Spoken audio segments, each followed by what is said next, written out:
चलिए आज हम बात करते हैं s block element, new chapter है physical properties of s block से स्टार्ट करते हैं। मैंने जो है दोनों जो हैं अल्कली और अल्कलाइन अर्थ मेटल दोनों को मर्ज करके मैं एक साथ पढ़ा रहा हूँ तो आप डिफरेंशिएट भी कर पाएँ। कुछ प्रॉपर्टी सिमिलर है, कुछ प्रॉपर्टी डिसिमिलर है, तो डिफरेंशिएट कर पाए। तो this is my personal advice. जो टॉपिक्स मैं आपको यहाँ पढ़ा रहा हूँ तो आप क्या है एनसीईआरटी बुक या कोई रेफरेंस बुक्स के साथ वो टॉपिक रीड आउट करके उसको खत्म करते रहिए। कोई भी डाउट डिफिकल्टीज है तो you can clear with me. देखिए यहाँ पर आपके पास क्या हो जाएगा, फिजिकल स्टेट की बात करें तो अल्कली मेटल है, ठीक है, यानी अल्कली मेटल है या अल्कलाइन अर्थ मेटल है। सॉरी मैंने फिजिकल स्टेट पहले ही लिख दिया है, ठीक है। तो सबसे पहले अपन फिजिकल स्टेट बाद में बात करें। तो यहाँ पर आप अल्कली मेटल की बात करें तो we know that alkali metal है कौन कौन, lithium, sodium, potassium, rubidium and caesium. Lithium, sodium, potassium, rubidium and caesium. यहाँ पर आ जाएगा beryllium, magnesium, calcium, strontium, barium and radium, और यहाँ आ जाएगा francium. This is radioactive, this is also radioactive. ये क्या है, रेडियो एक्टिव है। दोनों क्या है, this is radium radioactive और फ्रांशियम क्या है, रेडियो एक्टिव है। यदि मैं जनरल इलेक्ट्रॉनिक कॉन्फ़िगरेशंस की बात करूं, यानी यहां मैं फिजिकल स्टेट ले सकता हूं, ठीक है। यदि मैं फिजिकल स्टेट की बात करूं, जैसे पहला मैंने ले लिया है फिजिकल स्टेट ले लिया है। Is it clear to all of you? Okay, तो फिजिकल स्टेट के अंदर मैं बात कर सकता हूं कि भाई फ्रांशियम रेडियोएक्टिव एलिमेंट है, ओके। तो और क्या क्या बात आ सकती है, देखिए आप क्या क्या बात कर सकते हैं कि यहाँ पर Fr क्या है, रेडियो एक्टिव हो गया, ठीक है। यहाँ पर यदि जो आयंस है, अल्कली आयंस है, वो क्या होता है, कलरलेस होता है, ठीक है। जनरली ये क्या होता है, डायमैग्नेटिक है ना, जनरली डायमैग्नेटिक होता है। बिकॉज फॉर एग्जांपल यदि सोडियम है तो सोडियम का जो इलेक्ट्रॉनिक कॉन्फ़िगरेशन होता है neon 3s1, but sodium ion हुआ है तो दिस इज नियॉन होता है, और नियॉन क्या हुआ है, फुली फिल्ड। तो फुली फिल्ड ऑर्बिटल होता है तो जिस colourless and diamagnetic in nature होता है। यदि मैं वहां पर बात करूं तो यहाँ पर आ जाएगा रेडियम। रेडियम क्या होता है, रेडियो एक्टिव होता है। रेडियम क्या होता है, रेडियो एक्टिव होता है। और सिमिलरली यहाँ पर इसके जो आयंस है, आयंस क्या होते हैं, similarly they are colourless and diamagnetic in nature, ठीक है। डायमैग्नेटिक इन नेचर होता है क्योंकि आप देख सकते हैं मैग्नीशियम का इलेक्ट्रॉनिक कॉन्फ़िगरेशन Ne आया, 3s2 आया तो Mg2+ हुआ, तो इसका ऑक्सीडेशन कितना हो जाएगा, Ne, ठीक है। तो ये क्या हो जाएगा, being a fully filled orbital, आप क्या बोल सकते हैं, it is colourless and diamagnetic in nature, ठीक है। ये क्या हो जाएगा, यहाँ पर आपके पास जो कलर है ये कुछ व्हाइट कलर आता है, कुछ सिल्वरी व्हाइट टाइप आता है, और ये ग्रेइश व्हाइट टाइप आता है। इसका जो कलर होता है वो सिल्वरी व्हाइट टाइप होता है, और ये कौन सा होता है, थोड़ा बहुत ग्रेइश टाइप आता है। यहाँ पर क्या हो जाएगा, ग्रेइश व्हाइट टाइप आता है। Is it clear to all of you? क्या हुआ है, silvery white and greyish white हुआ है। Is it clear to all of you? यहाँ पर आपके पास क्या हुआ है, ठीक है, silvery white and greyish white हुआ है, ठीक है। अब आप देख सकते हैं यहाँ पर नो डाउट ये मैलेबल हुआ, सॉफ्ट हुआ, सिमिलरली ये भी मैलेबल और सॉफ्ट आ सकता है। तो ये जनरली आपके पास क्या है, ये प्रॉपर्टीज मैंने फिजिकल स्टेट के बारे में बात की है। अब आप देखिएगा मैं ये रब कर रहा हूं, ठीक है। अब मैं सेकेंड कॉलम में बनाता हूं, ठीक है। तो जब मैं सेकेंड कॉलम बना रहा हूं तो आप देख लीजिएगा जो लेफ्ट साइड वाली जो कॉलम है it is for alkali metal and right side alkaline earth metal है। हर बार मैं हेडिंग नहीं डालूंगा, ठीक है ना बच्चों, क्योंकि जगह बोर्ड पे कम है इसलिए मैं नहीं लिखूंगा, ठीक है। तो आप प्लीज थोड़ा सा वर्कआउट कर लीजिएगा। ये वाला लेफ्ट साइड वाला अल्कली का है और राइट साइड वाला अल्कलाइन अर्थ मेटल का। तो हम डिफरेंशिएट करने जा रहे हैं एटॉमिक साइज की, ठीक है, एटॉमिक साइज। नेक्स्ट जो टॉपिक आता है फिजिकल स्टेट के बाद एटॉमिक साइज। बहुत बड़ा फिजिकल स्टेट इतना कोई बहुत बड़ी बात नहीं है। इलेक्ट्रॉनिक कॉन्फ़िगरेशन जनरल क्या है, अल्कली का NS1, और अल्कलाइन अर्थ मेटल का क्या होता है, NH2 होता है। ठीक है, मेटलिक कैरेक्टर है तो मेलेबल डक्टाइल होगा, सिमिलरली मेलेबल एंड डक्टाइल होगा। यदि मैं बात करूं यहाँ पर एटॉमिक साइज की बात करूं तो lithium, sodium, potassium, rubidium and caesium, this is the trend for atomic size. ठीक है, आयनिक साइज की बात करें तो सेम आने वाली है, बिकॉज एज द n की वैल्यू बढ़ेगी तो ये बढ़ जाएगा। ठीक है, तो ये भी आयनिक साइज की बात आ गई। इधर आयनिक साइज की बात करें तो क्या है, atomic size beryllium, magnesium, calcium, strontium, barium. ठीक है, यहाँ पर आयनिक साइज की बात आ जाए तो Be2 plus Mg2 plus Ca2 plus Sr2 plus and Ba2 plus. तो this is the trend, as we move down the group the value of n is increases, so the atomic size increases and ionic size is also increases। But ध्यान दीजिएगा, यदि as a group, यदि दोनों group को लेके मैं बात करूं तो समझिएगा। मान लीजिए यहाँ पर मेरे पास आ गया है lithium, sodium, potassium, rubidium, caesium, beryllium, magnesium, calcium, strontium and barium. ठीक है, मोस्टली ध्यान दीजिएगा। ठीक है, सबसे स्मॉलर साइज बेरिलियम, फिर मैग्नीशियम, फिर सोडियम, फिर क्या होती है कैल्शियम, स्ट्रोंशियम, बेरियम, फिर दिस एंड दिस होता है। मेक श्योर, ये बहुत इंपॉर्टेंट है, वेरी वेरी इंपॉर्टेंट, क्योंकि ये आपको ये पता है कि सपोज दोनों को कलेक्टिवली, ठीक है, एज ए ग्रुप में बात करें, down the group atomic radius increases, ionic radius increases, but यदि एज ए अल्कली और अल्कलाइन अर्थ को मर्ज करके देखें तो स्मॉलर साइज किसकी होगी, बेरिलियम की होगी, और सीजियम हाईएस्ट साइज होगा। इसका क्या है, हाईएस्ट एटॉमिक साइज हुई है ना, तो ये क्या हो जाएगा, लोवेस्ट एटॉमिक साइज हुआ है। ठीक है, हाईएस्ट और लोवेस्ट मेटलिक साइज हुआ है। तो आई होप यहां तक आपको समझ में आ गया होगा। यदि मान लीजिए इन दोनों में कंपेयर करें तो आपके पास ये जनरली यदि मैं कंपेयर करूं, जनरली बच्चों ऐसा नहीं है कि आप बोलोगे यही बड़ा है, तो यदि मैं जनरली पीरियड के अंदर बात करूं तो इन्हें पीरियड बात करूं, जनरली इन्हें पीरियड बात करूं तो अल्कली की साइज जो है वो अल्कलाइन अर्थ मेटल से ज्यादा होती है। Alkaline earth metal, alkali metal की साइज अल्कलाइन अर्थ मेटल से ज्यादा होती है। This is the order of atomic size, या आयनिक साइज भी ले सकते हो, एटॉमिक साइज या आयनिक साइज का ऑर्डर ये आता है। आई होप यहां तक समझ में आ गया है। एटॉमिक साइज के बारे में भी हमने क्लियर कर दिया है। ठीक है, अब आपके पास नेक्स्ट जो चीज आ जाती है वो आती है सॉफ्टनेस। ठीक है, यदि मैं सॉफ्टनेस की बात करूं तो सॉफ्टनेस में आपका जो ट्रेंड है वो क्या होगा वो देख लेते हैं। ठीक है, आप देखिए सॉफ्टनेस किस पे डिपेंड करता है। हमारे को ये पता है कि जो सॉफ्टनेस है वो साइज पे डिपेंड करेगी। ठीक है, सॉफ्टनेस क्या है, साइज पे डिपेंड करेगी, क्योंकि आप देखेंगे कि हम डे टू डे लाइफ में देख पढ़ते हैं कि सोडियम इतना सॉफ्ट होता है कि नाइफ से भी कट कर सकते हैं।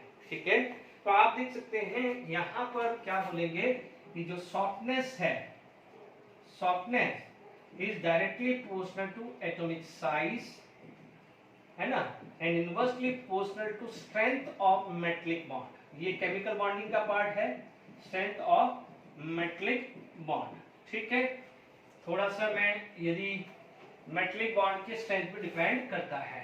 ठीक है, मेटलिक बॉन्ड पड़ा हुआ है, this is the positive charge metal ion and electron के बीच में जो फोर्स ऑफ अट्रैक्शन होता है उसे हम क्या बोलते हैं, मेटलिक बॉन्ड बोलते हैं।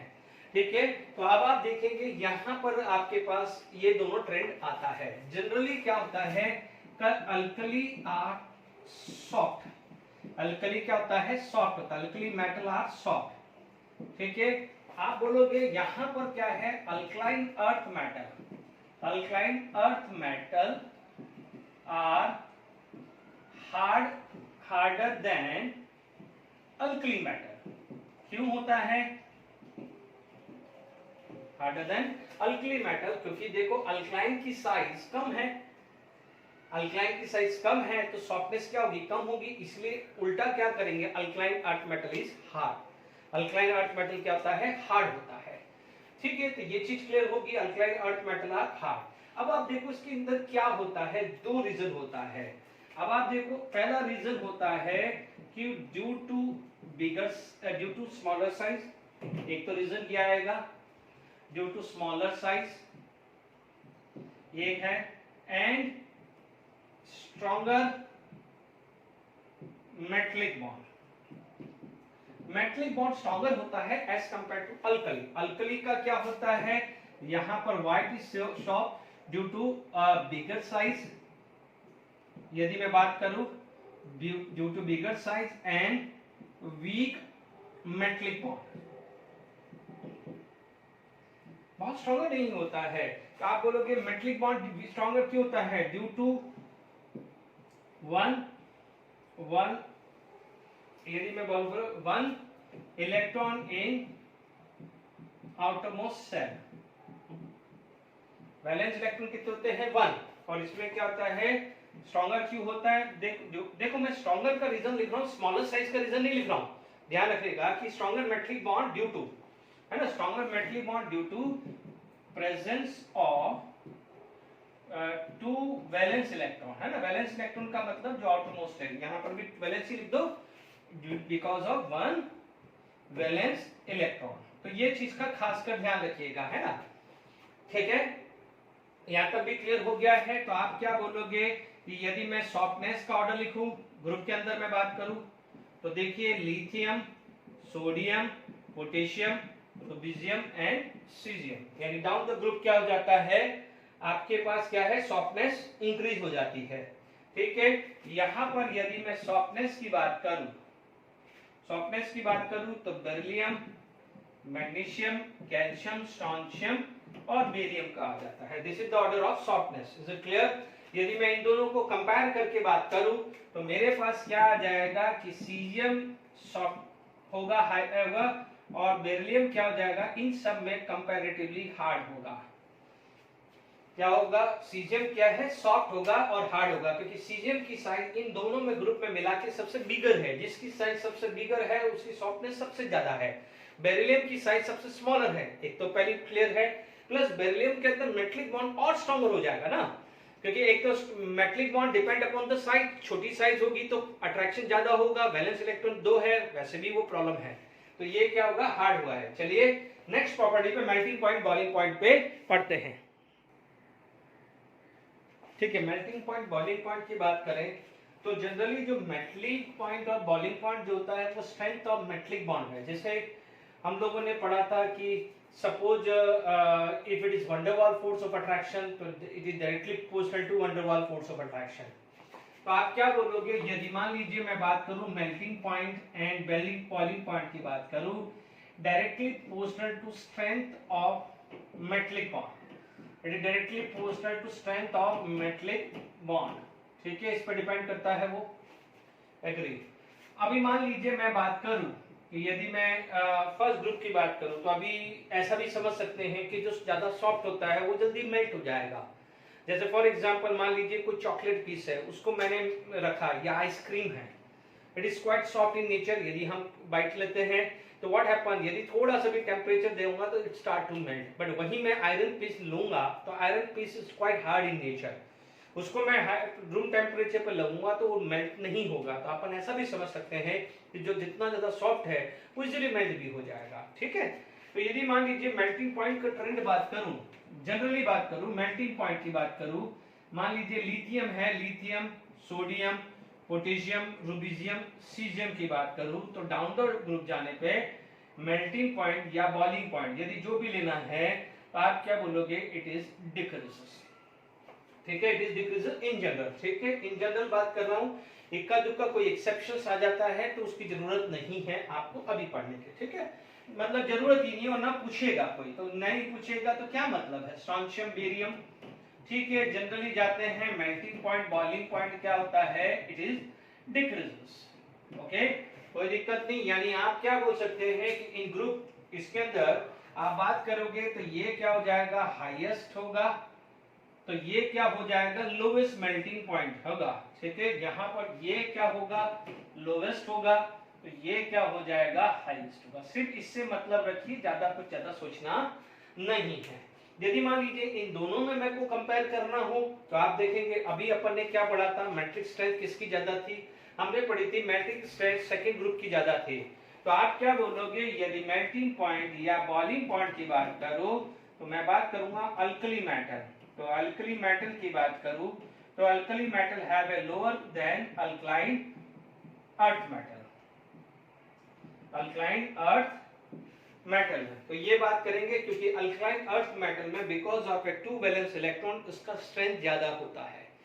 ठीक है, तो यहां तक आपके पास अल्कलाइन अर्थ मेटल क्लियर हो गया है। अब आप देखिए इसके बाद यदि कोई टॉपिक लेना चाहते हो तो you can take ionization energy. ठीक है, आयनाइजेशन एनर्जी हमने केमिकल बॉन्डिंग पे भी इसका यूज हुआ है। ठीक है, यहां पर हमारे पास बात आती है आयनाइजेशन एनर्जी या आयनाइजेशन पोटेंशियल। ठीक है, आप बोल सकते हो आयनाइजेशन पोटेंशियल। यदि मैं आयनाइजेशन पोटेंशियल की बात करूं तो ये आईपी ले सकते हो या आयनाइजेशन एनर्जी। ध्यान दीजिएगा एक ही बात है, आयनाइजेशन पोटेंशियल बोल दो, आयनाइजेशन एनर्जी बोल दो। ठीक है, तो यहां पर आपके पास क्या आ गया है, आयनाइजेशन पोटेंशियल या आयनाइजेशन एंथैल्पी या आयनाइजेशन एनर्जी, कुछ भी ले सकते हो। Suppose if you measure voltage तो आप देखेंगे we know that electrical energy is equal to charge into potential difference. ठीक है, तो मान लीजिए यहां पर आपसे बोला जाए कि दिस इज इतना वोल्टेज है तो उसे आयनाइजेशन पोटेंशियल बोल सकते हैं। ठीक है, ओके, तो आयनाइजेशन पोटेंशियल की बात करें तो no doubt ionization potential is inversely proportional to atomic size. ठीक है, ionization potential and ionization potential is directly proportional to Z effective. ये दो चीज पे फैक्टर डिपेंड करता है। ठीक है, दो फैक्टर डिपेंड करता है, but we all of that जब हमने चैप्टर नंबर 3 पढ़ा था पीरियोडिक टेबल, वहां पर मैंने प्रूव किया था कि बिकॉज यहाँ पर डी के अंदर इलेक्ट्रॉन नहीं होते हैं अल्कली अल्कलाइन अर्थ मेटल में, तो डाउन द ग्रुप जाने पे Z इफेक्टिव रिमेन कांस्टेंट। तो जब यहाँ पर ये कांस्टेंट होता है तो इन अल्कली और alkaline earth metal ionization energy बोल दो या आयनाइजेशन पोटेंशियल बोल दो। ठीक है, आप इस प्योरली बेस्ड ऑन या आयनाइजेशन एनर्जी भी ले सकते हो या आयनाइजेशन एनर्जी भी ले सकते हो। ठीक है, directly proportional to Z effective या inversely proportional to atomic size है। यदि मान लीजिए मैं बात करूं लिथियम, सोडियम, पोटेशियम, रुबिडियम या सीजियम की बात करूं तो इसका जो है आयनाइजेशन एनर्जी लोवेस्ट होगा और इसका क्या हो जाएगा, हाईएस्ट आयनाइजेशन पोटेंशियल होगा। Is it clear?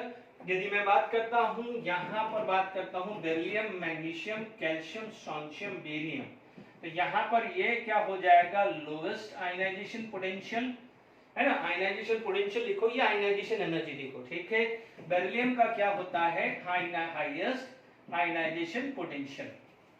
ये क्लियर हो गया है। अब आप देखिए ग्रुप के अंदर यदि मैं कंबाइन करके देखूं, ठीक है, क्योंकि यहां पर Z इफेक्टिव इतना बड़ा रोल प्ले नहीं कर रहा है, तो अब आप देखिए इसमें कुछ इंफॉर्मेशन लेते हैं। आयनाइजेशन फर्स्ट है तो किसकी है, अल्कली का ionization first alkaline earth metal, या मैं फर्स्ट ग्रुप लिख देता हूं, बार बार अल्कली लिखना पड़ रहा है। तो मान लीजिए 1A group is greater than 2A है ना, 1A फॉर अल्कली है तो भले चाहो तो अल्कली के ऊपर फर्स्ट 1A लिख दीजिए, जहां से अपन स्टार्ट किया ना alkali, 1A alkaline earth metal के बगल में सेकेंड A लिखो, because bar bar alkaline earth metal लिखना पड़ रहा है। अब आप देखो यहां पर था NS1, यहां पर था NS2, ये फुली फिल्ड था, ये क्या था, फुली फिल्ड। अब जैसे यहां पर एक इलेक्ट्रॉन निकल गया है तो अब आप देखो उल्टा हो जाएगा, क्या हो जाएगा, उल्टा, क्योंकि ये जो इलेक्ट्रॉनिक कॉन्फ़िगरेशन है वो इनर्ट गैस का आ चुका है और इसका ये NS1 है आफ्टर लूजिंग 1 इलेक्ट्रॉन। ठीक है, यहाँ पर एक इलेक्ट्रॉन लूज हुआ है तो इनर्ट गैस आ गया, यहाँ पर एक इलेक्ट्रॉन लूज हुआ है तो NS1 हुआ है। तो ये खासकर ध्यान रखना कि फर्स्ट आयनाइजेशन एनर्जी, सॉरी उल्टा लिख दिया मैंने, फर्स्ट आयनाइजेशन एनर्जी इसकी ज्यादा होगी तो इसकी ये ज्यादा होगी। ठीक है, उल्टा कर दिया था मैंने, ये फुली फिल्ड है तो इसकी ज्यादा होगी, ये भी फुली फिल्ड इनर्ट गैस है तो सेकेंड इसकी ज्यादा होगी। इसीलिए यहाँ पर हम आगे और बात कर सकते हैं रिगार्डिंग द ऑक्सीडेशन स्टेट। ठीक है, अब आप देखिए कि मान लीजिए ऐसा क्वेश्चन बना हुआ है, ऐसा क्वेश्चन बना हुआ है जेडब्ल्यू नीट में कहीं ना कहीं हो सकता है, पहले ही मैं बहुत पुराने में, अभी आप देखेंगे तो आपने पढ़ा क्या था, lithium beryllium sorry lithium Leena के रब से, है ना, बेला मांगे काट स्कूटर बजरा, this is the trend for ionization, ये था। ठीक है, तो अब आप देख लीजिए, यदि यहाँ पर आयनाइजेशन एनर्जी का पूछ ले, इन जनरल पूछ ले बच्चों, फर्स्ट या सेकंड नहीं है, इन जनरल पूछ है, इन जनरल पूछ लें, तो आप देख लीजिए जैसे ये पूछा गया है, इन चार के बारे में पूछा गया है इन जनरल, ठीक है, इन चार का पूछा है, तो के है लोवेस्ट आयनाइजेशन एनर्जी, के की आयनाइजेशन एनर्जी क्या होगी, लोवेस्ट होगी, ये चीज का हमेशा ध्यान रखना। उसके बाद बेरियम, स्ट्रोंशियम और कैल्शियम, ये पूछा गया हुआ है, ठीक है, ये पूछा गया हुआ है, तो ये खास कर ध्यान रखना है। उसके बाद क्या हो जाएगा, रूबिडियम, उसके बाद सीजियम आया हुआ है, ये पूछा गया हुआ है, ठीक है, तो ये खास आयनाइजेशन एनर्जी, आयनाइजेशन पोटेंशियल का भी हमने समझ लिया है, ठीक है। मैंने यहाँ पर Z इफेक्ट क्यों नहीं लगाया है, क्योंकि हम ऑलरेडी शेल्डिंग इफेक्ट में पढ़ा हुआ है कि डाउन द ग्रुप जाने पे Z इफेक्टिव रिमेन कांस्टेंट, क्या रहता है, Z इफेक्टिव रिमेन कांस्टेंट, ठीक है। यहाँ पर नेक्स्ट जो चीज आ जाती है उसे हम बोलते हैं ऑक्सीडेशन स्टेट या ऑक्सीडेशन स्टेट, ऑक्सीडेशन आप बात करें तो ये आ जाएगा स्टेट, ऑक्सीडेशन स्टेट। तो मैं टॉपिक टू टॉपिक चल रहा हूं, तो आप उस हिसाब से डाल करें। आपको ये पता है कि इसका इलेक्ट्रॉनिक कॉन्फ़िगरेशन NS1 है, इसका इलेक्ट्रॉनिक कॉन्फ़िगरेशन क्या है, NS2, ठीक है। तो इसमें जो ऑक्सीडेशन स्टेट आएगा, ऑक्सीडेशन स्टेट आएगा वो +1 आएगा, यहाँ पर जो ऑक्सीडेशन स्टेट आएगा वो आएगा +2। Is it clear? जैसे एग्जांपल हुआ है तो Li+ हुआ है, is it clear, Na+, K+, Rb+, Cgm+ आया, तो यहाँ पर आ जाएगा बेरिलियम 2+, Mg2+, Ca2+, है ना, बेला मांगे का स्कूटर 2+ एंड बेरियम 2+, ठीक है। ये चीज आपके पास आ सकती है। इसके बाद यदि आप बात करना चाहो तो आप लिख सकते हो मेटेलिक कैरेक्टर, मेटेलिक कैरेक्टर लिख सकते हो, या मेटेलिक कैरेक्टर का दूसरा नाम आ सकता है इलेक्ट्रोपॉजिटिव कैरेक्टर। अच्छा, एक चीज ध्यान रखना है, एक चीज आप प्लीज, इससे पहले आयनाइजेशन एनर्जी वाले में एक चीज देखी थी कि सीजियम की आयनाइजेशन एनर्जी सबसे लोवेस्ट होती है, caesium have a lowest ionisation energy, तो वहां नोट करके लिख दीजिएगा, caesium can use in a photochemical cell, ये नोट कर लेना, फोटोकेमिकल सेल में सीजियम यूज होता है। यदि ऑप्शन में सीजियम नहीं है तो then go with the rubidium and potassium, mostly लिखा जाता है कि potassium and caesium are used in the photochemical cell, ये बहुत इंपॉर्टेंट क्वेश्चन है, नोट करके लिख देना, ठीक है। मेटेलिक कैरेक्टर या इलेक्ट्रोपॉजिटिव कैरेक्टर है वो तो सिंपल ही है, आप देखेंगे lithium, sodium, potassium, rubidium, caesium, down the group क्या हो जाएगा, मेटेलिक कैरेक्टर जो है वो क्या हो जाता है, इंक्रीज हो जाता है, इलेक्ट्रोपॉजिटिव कैरेक्टर क्या होता है, इंक्रीज, दोनों एक ही बात है, कुछ भी पूछ ले वो कर लीजिए। Beryllium, magnesium, calcium, strontium, barium, तो in general down the group जाने पे क्या होगा, मेटेलिक कैरेक्टर क्या हो जाएगा, क्या होगा, इंक्रीज हो जाएगा, या इलेक्ट्रोपॉजिटिव कैरेक्टर क्या होता है, इंक्रीज होता है। इन दोनों में मेटेलिक कैरेक्टर की बात करें या इलेक्ट्रोपॉजिटिव कैरेक्टर की बात करें तो first A have a more than second A आएगा।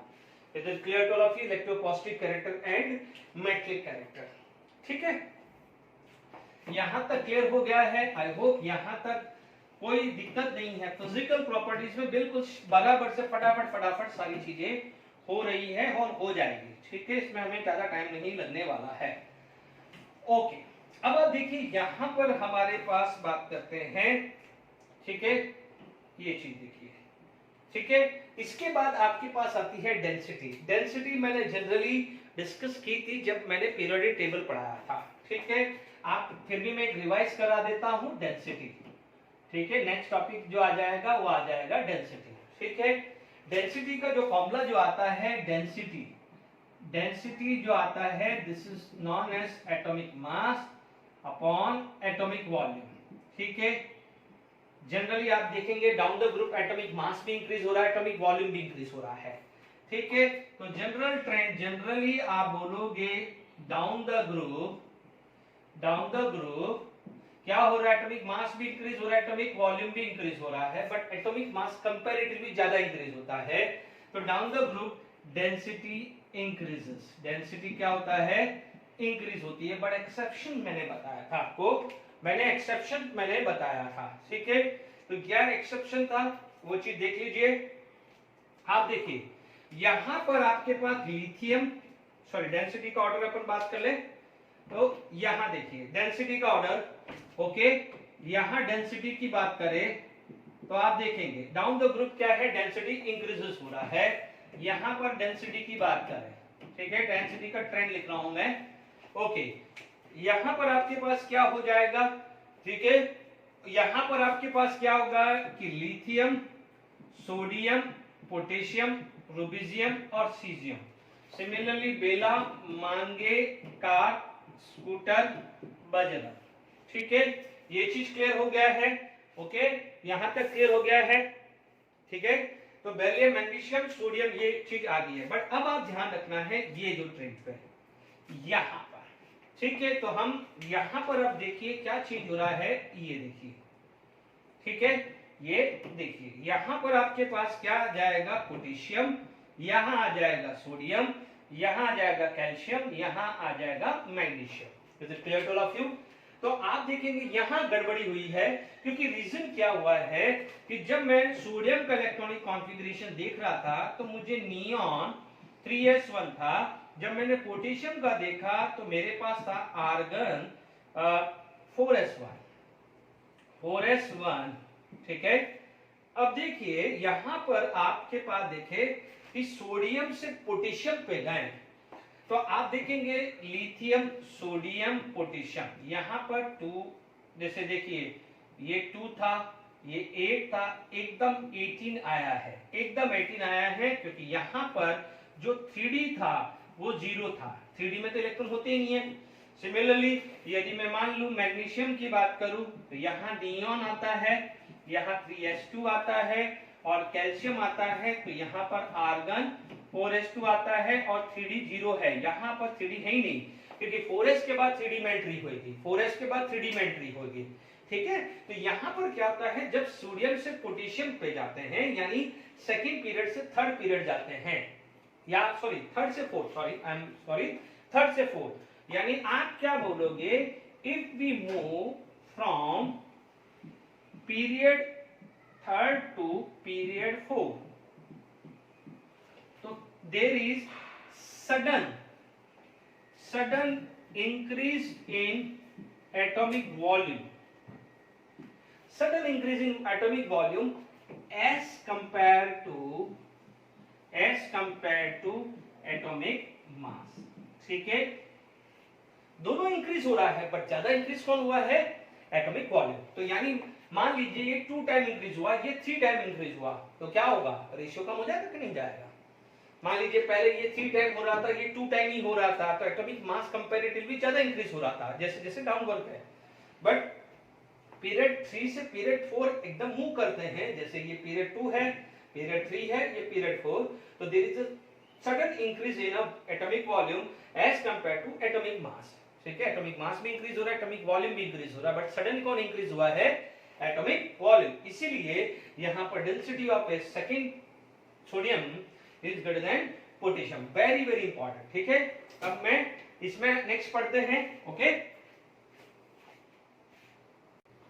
देखिए फ्लेम टेस्ट में अपन बात कर सकते हैं कि यहां पर मैंने कलर, ये क्वेश्चंस आएगा, ये आएगा, क्वेश्चंस आएगा, बंसन फ्लेम टेस्ट है। जैसे मान लीजिए एक ये फ्लेम है, ओके, मान लीजिए ये फ्लेम है, इसे क्या होता है, Bunsen flame test, Bunsen flame test भी बोला जाता है, ठीक है। मान लीजिए एक पीस, जो मेटल का पीस हमने रख दिया है, और if you want to identify which metal it is, whether it is lithium, sodium, potassium, rubidium, caesium, तो आप यहां पर क्या लेंगे, ये फ्लेम है, यहां पर क्या होगा, metal, and on the basis of this given colour we are able to identify this metal is, ठीक है। तो लिथियम क्रिम्सन रेड, येलो, कई बार गोल्डन येलो भी लिखा हो सकता है, violet, red violet and blue colour, ठीक है। ये है, this is the colour. Beryllium and magnesium does not give the colour, ये क्वेश्चन आता है, which of the following does not give the colour. देखो इसका सिंपल यदि आप रीजन आप लिख सकते हो तो आप क्या बोलोगे कि बीइंग स्मॉलर, कि भाई क्वेश्चन आ जाए कि beryllium magnesium does not impart color, does not give color in flame test, does not give color, तो आप बोलोगे due to smaller size, this due to smaller size it require more energy for an electron to get excited to higher energy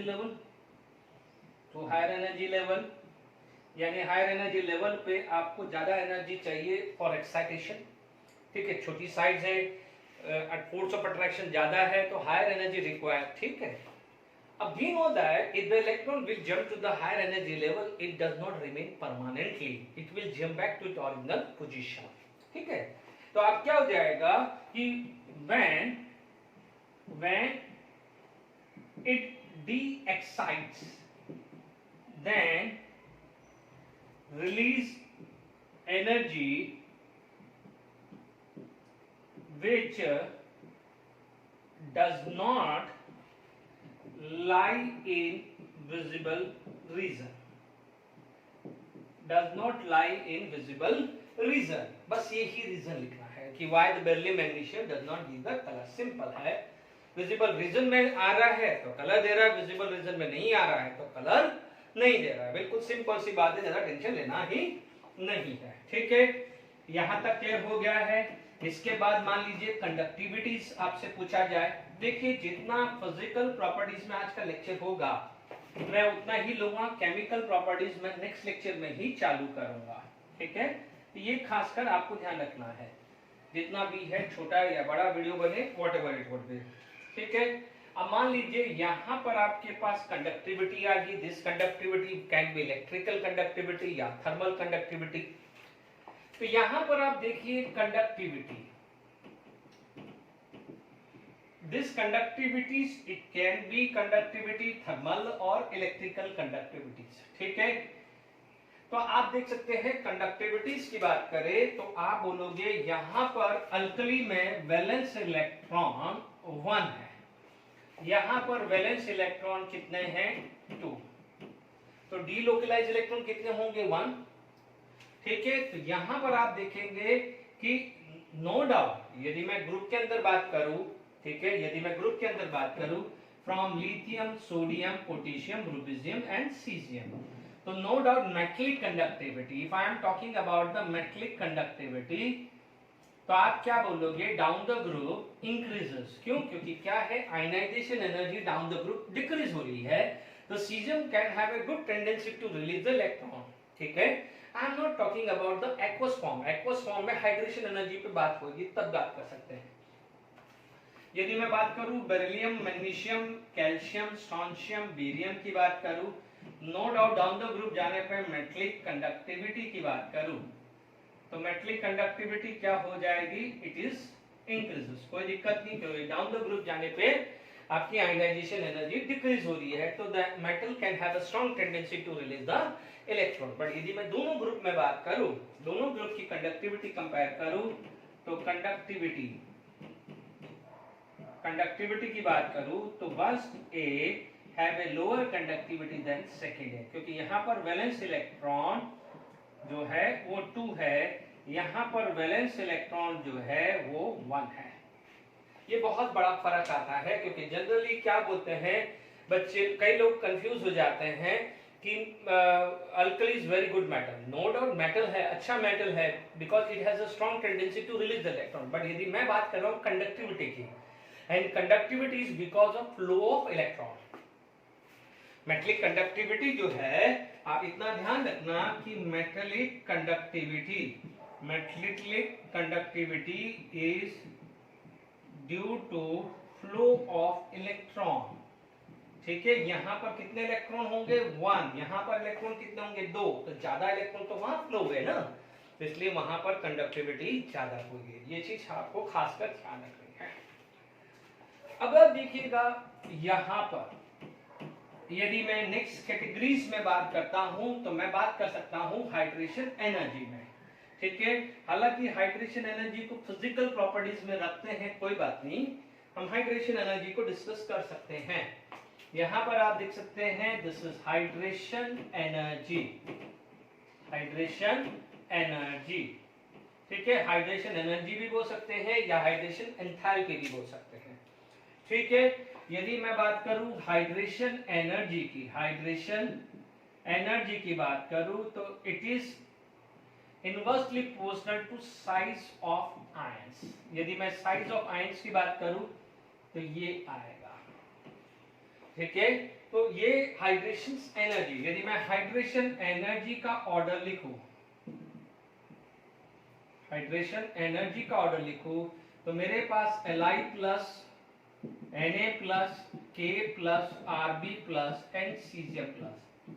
तो आप देखेंगे कि water molecule lithium के compound के surrounding ज्यादा मिलेगा, because lithium have a smaller size, being a smaller size it hydration energy is very high. यहां पर आपके पास आ जाएगी हाइड्रेशन एनर्जी।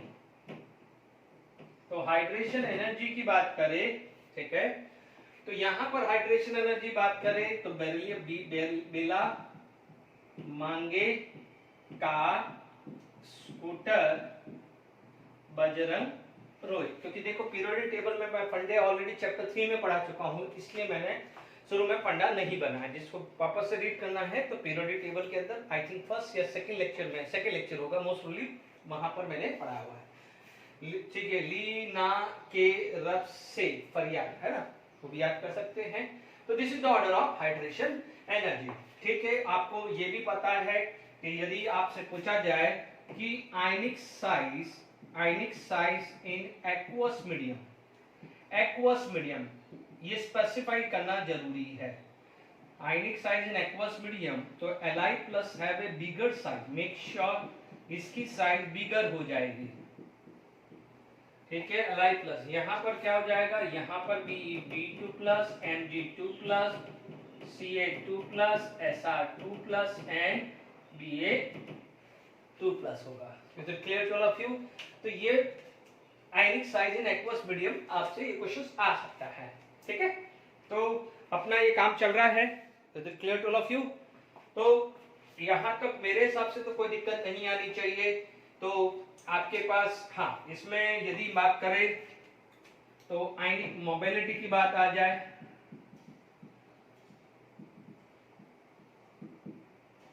तो देखिए आयनिक मोबिलिटी, तो फ्री आयन कौन है भाई, इसके साथ आसपास तो भीड़ ज्यादा है, Li प्लस के आसपास तो भीड़ ज्यादा है, क्योंकि वाटर मॉलिक्यूल्स आप जा रहे हैं किसी भरे मार्केट में चले जाओगे तो क्या आप इजीली फ्लो कर पाओगे? नहीं।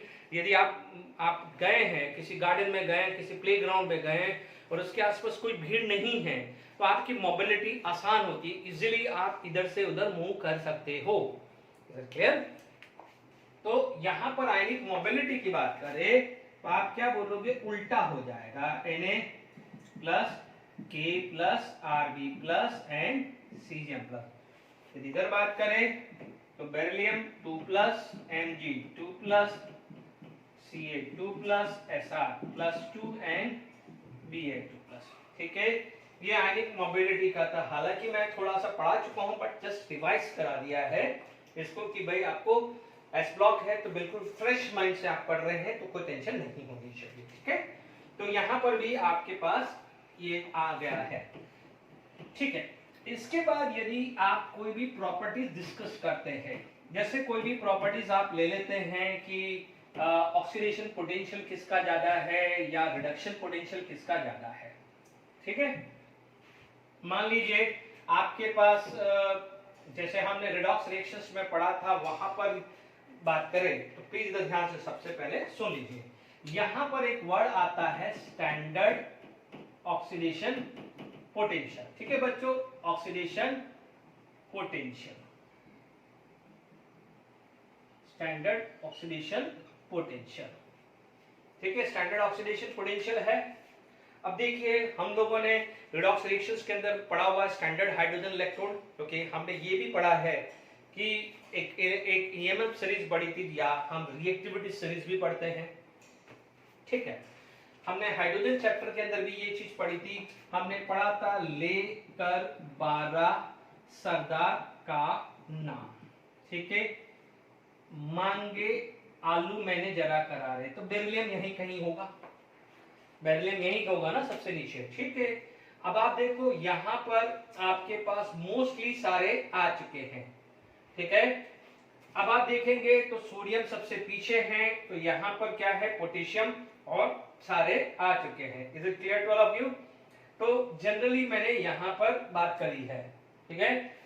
सीजियम जनरली डालते नहीं है, ठीक है, तो फिर भी आप देख सकते हैं ये जो इलेक्ट्रोकेमिकल सीरीज के हिसाब से तो अपन ने यहाँ डाल दिया है, ठीक है। तो आप क्या बोल सकते हैं कि लिथियम, इन सब के अंदर आप बोलोगे कि लिथियम का जो है हाईएस्ट ऑक्सीडेशन पोटेंशियल है, हाईएस्ट ऑक्सीडेशन पोटेंशियल है, ठीक है।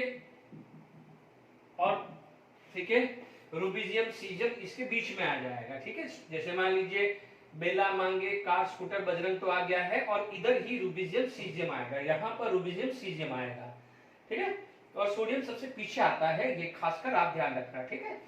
यदि मैं इनमें बात करूं तो बेरिलियम इन दोनों ग्रुप के हिसाब से बात करूं तो लोवेस्ट ऑक्सीडेशन पोटेंशियल है, लोवेस्ट ऑक्सीडेशन पोटेंशियल है। देखिए यहां पर आपके पास एक सीरीज चलती है कि मान लीजिए लिथियम सॉलिड था, लिथियम सॉलिड से लिथियम गैस, कैसे आप ऑक्सीडेशन पोटेंशियल या रिडक्शन पोटेंशियल निकालते कैसे हैं। मान लीजिए आपको स्टैंडर्ड ऑक्सीडेशन पोटेंशियल निकालना है, ठीक है। आप इसको यहां लिख दीजिए तो सबसे बढ़िया है, ठीक है। तो ये सीरीज अपन ने लिख दिया है, ये वाला टर्म को यहां लिख देना, मेरे पास जगह नहीं है, मैं उधर लिख रहा हूं क्योंकि मैं लिथियम की बात कर रहा हूं। मान लीजिए आपको स्टैंडर्ड ऑक्सीडेशन पोटेंशियल निकालना है, स्टैंडर्ड ऑक्सीडेशन पोटेंशियल आपको निकालना है, ठीक है। बट ऑक्सीडेशन पोटेंशियल निकालना है, तो अब आप देखो जनरली ऑक्सीडेशन पोटेंशियल किसका निकलेगा, मेटल का। रिडक्शन पोटेंशियल किसका निकलेगा, नॉन मेटल का। तो आप देखिए आपके पास क्या क्या फेज होती है, पहली फेज ये, दूसरी फेज ये होती है ना, तीसरी फेज ये होती है,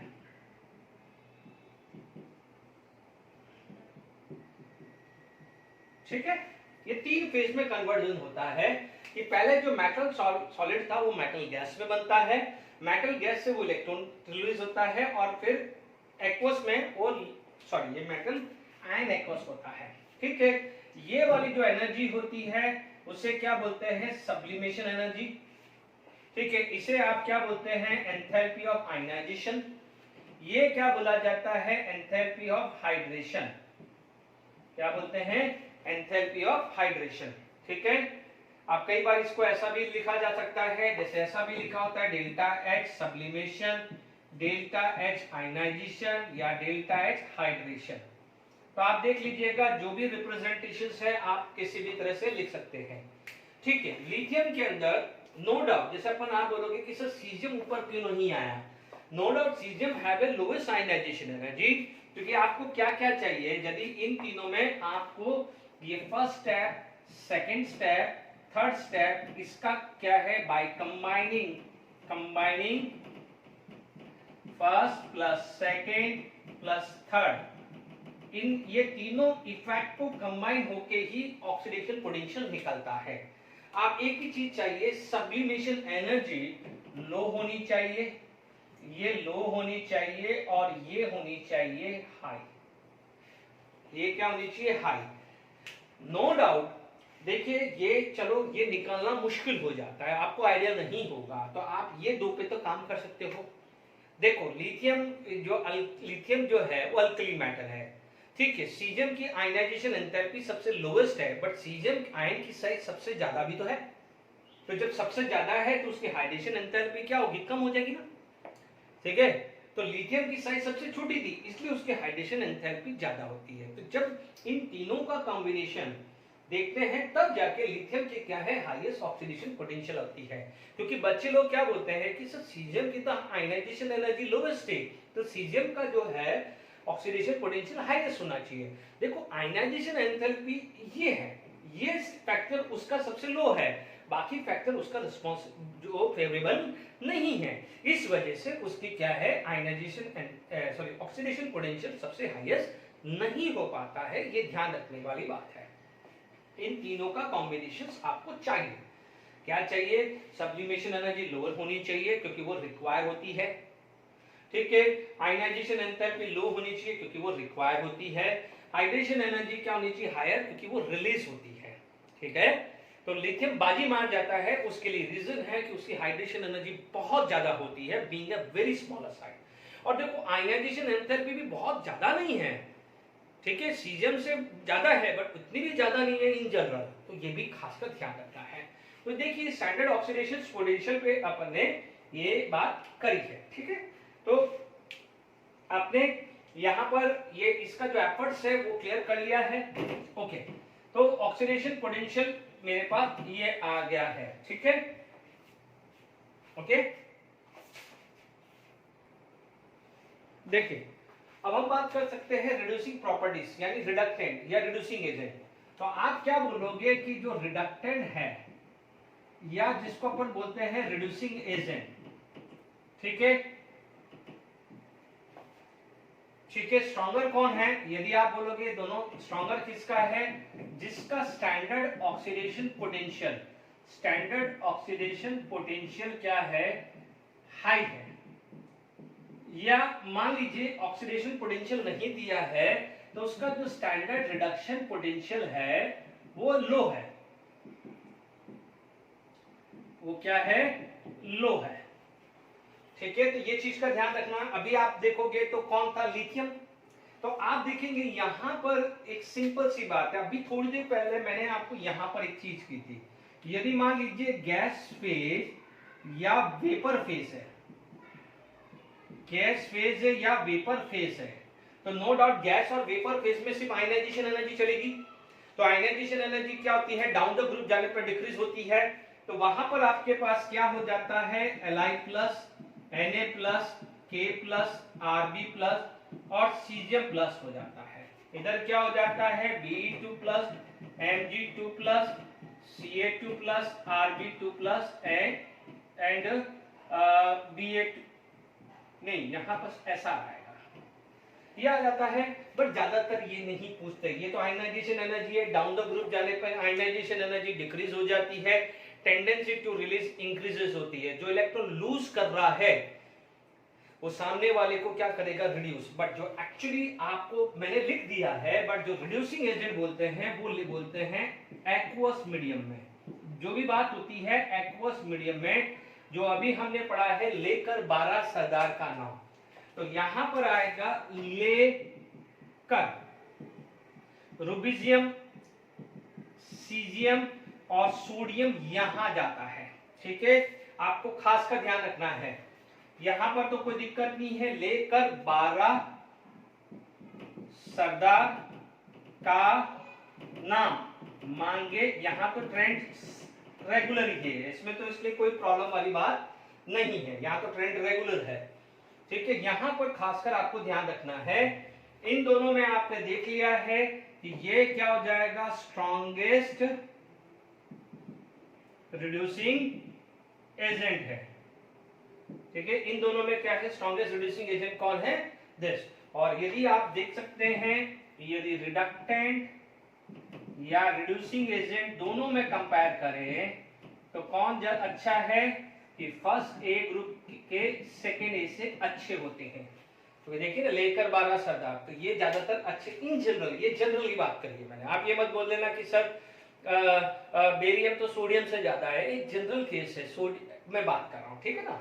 जैसे सोडियम मैग्नीशियम हुआ या पोटेशियम को इससे कंपेयर किया है, ठीक है। अब आप देखिए कि पोटेशियम की आयनाइजेशन एनर्जी मैंने लोअर बताई थी, तो आप इमेजिन करके चलिए कि भले पोटेशियम की साइज बड़ी है बट उसकी आयनाइजेशन एनर्जी लोअर इतनी है कि वो उसका ऑक्सीडेशन पोटेंशियल सबसे ज्यादा आ रहा है एज लिथियम के बाद, क्योंकि लिथियम कहाँ बाजी मार रहा है? हाइड्रेशन एनर्जी में बाजी मार रहा है, सही बात में। तो ये चीज का क्या है, ये दोनों जो टॉपिक मैंने डिस्कस किए हैं उसमें से फंडा याद करो, लेकर 12 सरदार का नाम मांगे, मांगे, बस इतना याद करो, इससे ज्यादा मत सोचना, ठीक है। बाकी तो वो ट्रेंड है, आपसे समझा दिया है, पूछना यही है कि स्ट्रॉन्गेस्ट कौन है, वीकेस्ट कौन है, ठीक है। फंडे में देख लो, लिथियम स्ट्रॉन्गेस्ट होगा तो सोडियम वीकेस्ट होगा, लेकर 12 होगा और मांगे, यानी बेरिलियम तो वैसे नहीं है तो बेरिलियम को सबसे पीछे भेज सकते हो। ठीक है, तो ये तो रिड्यूसिंग प्रॉपर्टीज की बात आ गई। ठीक है, लास्ट में ले लेते हैं। ठीक है, उसके बाद हम नेक्स्ट लेक्चर में बात करेंगे। ये फिजिकल प्रॉपर्टीज खत्म हो गई है। केमिकल प्रॉपर्टीज में शायद एक तो नहीं 2 लेक्चर शायद लगेंगे, तो मैं इसको केमिकल प्रॉपर्टीज पार्ट 1 और केमिकल प्रॉपर्टीज पार्ट 2 में मैं पढ़ाऊंगा। ठीक है, मैं बहुत ज्यादा नहीं, फिजिकल प्रॉपर्टीज में टाइम नहीं लगेगा। ठीक है, अब देखिए फिजिकल प्रॉपर्टीज में एक वर्ड आता है जो मैंने अभी थोड़ी देर पहले बताया था कि फोटो इलेक्ट्रिक सेल या फोटो केमिकल सेल भी बात कर सकते हैं। ठीक है, फोटो केमिकल बोला जाए या फोटो इलेक्ट्रिक सेल। ठीक है, फोटो केमिकल सेल की बात करें, है ना, या ऐसा क्वेश्चन भी आ सकता है कि विच of the following can give photo electric effect. ठीक है, दोनों में से कोई भी पूछे ध्यान रखना, which of the following can give photo electric effect. Photo electric effect क्या था? Ejection of electron from the metal surface. ठीक है, तो आप क्या बोलोगे कि sodium, potassium, rubidium, caesium can give. ठीक है, और ये जो है potassium, rubidium, caesium used in photochemical cell, photochemical cell में यूज होता है। ठीक है, यहां पर कोई भी नहीं देता है, नो मेटल गिव। ठीक है, ये इसके अंदर कोई भी मेटल नहीं देता है। Is it clear to all of you? तो photochemical cell, photo electric effect आ गया है। यहाँ पोटेशियम, रूबिडियम कैन गिव, तो यहाँ पर potassium, rubidium, caesium use in photochemical cell है। तो आई होप यहां तक आपके पास समझ में आ गया है फोटोकेमिकल सेल। ठीक है, तो हमारे जो पीरियोडिक फिजिकल प्रॉपर्टीज है वो मैंने आज डिस्कस कर ली है। बाकी जो है नेक्स्ट लेक्चर में केमिकल प्रॉपर्टीज में हम डिस्कस करें। Till then enjoy, thank you very much.